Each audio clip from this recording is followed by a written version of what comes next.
나르시시스트 남편을 잘 다루는 법을 찾고 계신가요? 안타깝지만 우리가 남편을 잘 다루려고 할수록 우리가 남편에게 이용당하게 된다는 것을 느끼셨을 겁니다. 그렇다면 사실 매우 중요한 핵심을 놓치고 있으셨을 거예요. 나르시시스트 남편을 다루는 것보다 우리가 먼저 해야 할 단 한 가지 오늘 영상에서 알려드리겠습니다. 이 영상 끝까지 봐주세요.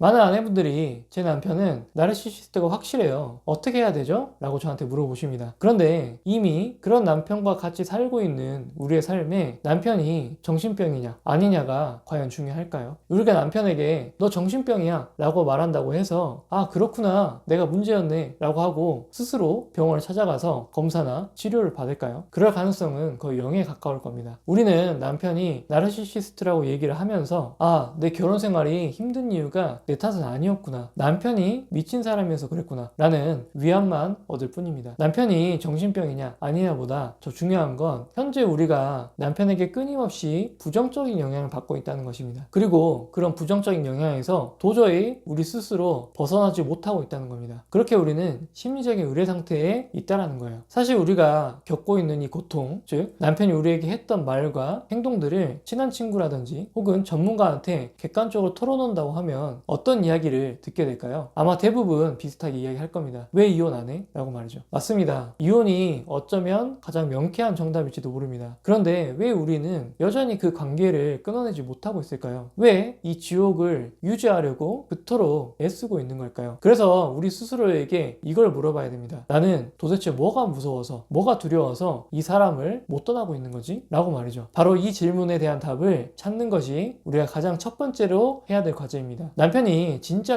나르시시스트인지 아닌지 따져보거나 어떻게 대처해야 하는지 알아내기 전에 말이죠. 이 질문에 대한 답은 각자 모두 다를 거예요. 그리고 이유가 한 가지가 아닐 겁니다. 매우 다양한 이유들이 있을 거예요. 당장 먹고 살 길이 막막해요 처럼 경제적인 부분 때문일 수도 있고 아이들이 상처받을까봐 눈에 계속 밟힐 수도 있을 겁니다. 또 어떤 분들은 이혼 이후에 혼자가 되는 게 너무 무서우신 분들도 있을 거예요. 그리고 어쩌면 남들에게 말하기 부끄러울 정도의 이유일 수도 있을 겁니다. 마음 한구석에 남아있는 희미한 미련 때문일 수도 있어요. 그래도 저 사람이 가끔 보여주는 저 다정함이 진짜일 거야 라는 환상이 있거나 아 연애할 땐 정말 좋은 사람이었는데 라는 과거의 기억에 발목이 잡혀 있을 수 있습니다. 그래서 내가 조금만 더 잘하면 혹은 내가 조금만 더 참고 맞춰주면 언젠가는 우리가 잘 지낼 수 있지 않을까? 이런 헛된 희망 때문에 놓지 못하고 있을 수도 있을 거예요. 바로 이런 이유들로 인해서 우리 스스로 남편과의 관계에서 나오지 못하고 있을 겁니다. 우리가 이런 이유들을 마주하고 결론 짓지 않으면 우리는 사실 남편과 같이 사는 것도 이혼하는 것도 주체적으로 선택할 수가 없을 거예요. 우리는 계속 평생 심리적인 의뢰 상태에서 남편에게 끌려다니게 될 겁니다. 이런 현재의 우리 심리 상태에서 어쩌면 정신병이 있을지도 모를 남편을 다루려고 하는 건 너무나도 위험한 일이죠. 왜 그럴까요? 우리가 남편을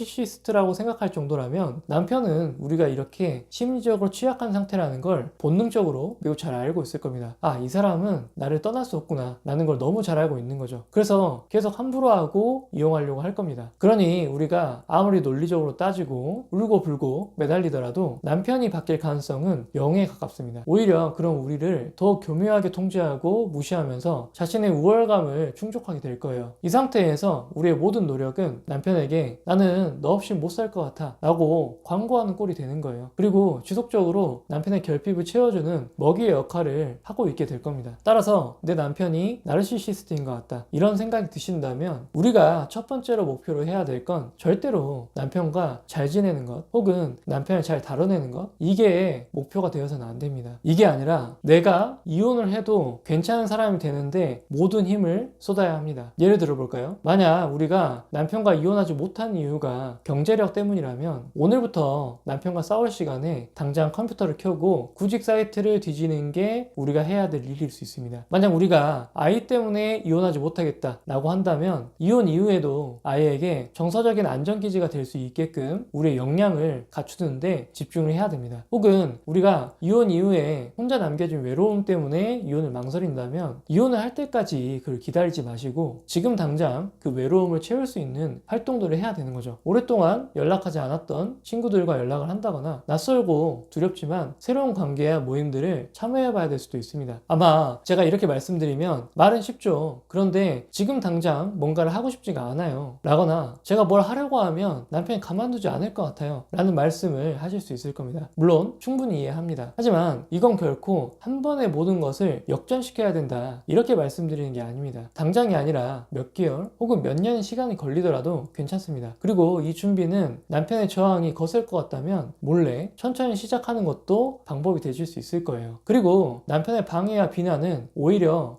내가 그래도 올바른 방향으로 가고 있구나 라는 확신을 주는 신호라고 생각하셔야 합니다. 왜냐하면 정말로 나르시시스트에 해당하는 남편이라면 우리가 정말로 독립적으로 성장하는 걸 원치 않을 것이기 때문이에요. 지금은 너무 어렵고 불가능해 보일지 모르겠지만 하나씩 작은 것부터 차근차근 해나가다 보면 우리는 분명히 지금과는 다른 위치에 서게 될 거예요. 우리가 이런 심리적인 의뢰의 위치에서 나와서 심리적인 갑의 상태가 된다면 어떻게 될까요? 우리에게 두 가지 선택지가 있다는 것을 발견하게 될 겁니다. 첫 번째 선택지는 당연히 이혼입니다. 아마 수많은 영상과 자료들을 보셔서 이미 알고 계실 겁니다. 전문가들이 이구동성으로 말하는 나르시시스트를 다루는 최고의 방법은 물리적으로, 정서적으로 관계를 완전히 끊어내는 것, 즉 단절이 정답이라는 것을 이야기를 하고 있습니다. 우리가 심리적인 갑이 되었다는 것은 이혼을 막던 그 모든 두려움이 어느 정도 정리가 되었다는 이야기일 겁니다. 그렇다면 이제 우리의 행복을 위해 이 관계를 끝낼 수 있는 가장 강력한 선택지가 하나 생긴 거예요. 하지만 현실적으로 이혼이 쉽지 않은 경우가 많이 있을 거예요. 사회에서 남편을 만났다면 단칼에 끊어내겠지만 결혼 생활은 생각보다 많은 이권들이 결합되어 있잖아요. 예를 들어 결혼 이후에 아이들 학원비나 유학 비용처럼 남편의 경제력 없이는 도저히 감당이 안 되는 경우가 있을 수 있고, 남편이 아이들과의 사이가 크게 나쁘지 않거나 아이들이 아빠를 많이 의지하고 있거나 하는 경우에는 마냥 이혼으로만 밀어붙이기에는 무리가 있죠. 그러면 우리는 전략적 거리두기라는 선택을 할 수 있습니다. 이렇게 생각하시는 거예요. 이혼은 아직 하지 않겠다. 하지만 더 이상 내가 남편에게 정서적으로, 심리적으로 의존하지도 그리고 피해받지도 않겠다. 이런 마음을 먹고 거리를 두고 대응해 나가는 겁니다. 그런데 제가 지난 8년간 350명이 넘는 아내분들과 정규 과정을 진행하면서 남편과의 심리적인 가불관계가 바뀌게 되는 상황들을 정말 많이 봐왔습니다. 놀랍게도 제가 자주 경험하는 상황은 그렇게나 기세등등하고 아내를 무시하던 남편들이 갑자기 무너져 내리고 울고불고 매달리는 경우를 많이 봤습니다. 물론 모든 남편들이 그렇게 바뀐다 이게 아니에요. 어떤 남편은 오히려 그래 잘됐다 라고 하고 냉담하게 반응하는 경우도 있고, 더 유치하고 교묘하게 나오는 사람도 있고, 때로는 폭력적인 경우도 있습니다. 그런데 그렇게 고압적이던 남편들이 왜 이렇게 매달리는 형태로 바뀌는 경우가 생길까요? 남편이 갑자기 아내를 사랑하는 마음이 확인되게 돼서 그럴까요? 진심으로 자기 잘못을 뉘우쳐서 그럴까요? 물론 긍정적으로 본다면 그렇게 해석할 수도 있을 겁니다. 하지만 남편이 정말로 나르시시스적인 성향이 매우 강한 사람이라는 가정을 하고 해석을 해본다면 이런 상황일 겁니다. 이런 유형의 사람들은 우리가 굴복하는 모습, 절망하는 모습들을 보고 자신을 채워왔을 가능성이 매우 높습니다. 우리가 자신에게 매달리는 모습을 보면서 자신의 결핍이 채워지고 우월감이 채워지는 거죠. 그들은 어쩌면 그게 사랑이라고 느꼈을 수도 있습니다. 그런데 우리가 이제 너 따위 필요 없어 라고 말하고 이혼을 통보하게 되는 상황이 되면 사랑을 잃어버리는 슬픔과 동시에 자신의 결핍을 채워주던 자원이 사라져 버리는 거잖아요. 그렇다 보니 갑자기 공포에 휩싸일 수가 있습니다. 이렇게 우리가 심지어인 갑이 되면 바로 이런 장면들도 우리가 눈으로 볼 수도 있을 겁니다. 그리고 우리가 그때 남편의 태도를 보고 어떤 선택을 할지가 매우 쉬워질 거예요. 남편의 반응들을 보면서